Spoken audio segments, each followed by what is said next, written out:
In today's video, I'm going to teach you how to make columns and sections in Notion. This is a fantastic way to organize your workspace and make your Notion pages much cleaner and easier to navigate. Whether you're a seasoned Notion user or just getting started, creating columns and sections can help you optimize your setup. So let's dive in and see exactly how you can do this in just a few minutes. First things first, go ahead and open up your Notion account. Once you're logged in, you'll want to navigate to the page where you plan to add these columns and sections. If you're starting from scratch, you can easily create a new page. But if you've got an existing page, just open it up and get ready to work some magic. Next, our goal is to set up the foundation for your columns by creating a block. You can do this by simply adding any type of block that fits your needs. This could be a text block if you're jotting down notes, or perhaps a to-do list if you're organizing tasks. The key thing here is to have a block ready to start with. Once you've set up your initial block, the next step is to create another block right below it.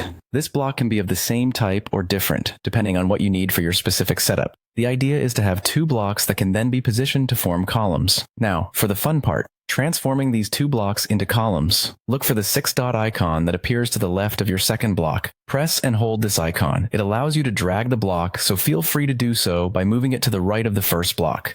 You'll notice a vertical blue line appears, indicating where the block will land to form a column beside your first block. Release the block, and just like that, you have created a second column. To structure your page further, adding sections can really help. This can be done seamlessly. Simply click the plus icon where you want to add a new section. Choose your preferred type of heading from the options provided. This could be a bold heading for major sections or a smaller one for subsections, aligning with how you wish to structure your content. Finally, inserting a horizontal divider can further enhance the organization of your page.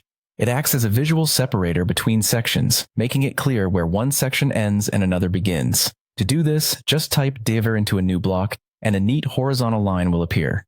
And there you have it. With these steps, you can now create a more visually appealing and organized Notion page. Columns and sections not only clean up your layout, but also make navigation a breeze. Happy organizing, and enjoy making the most of your new Notion structure.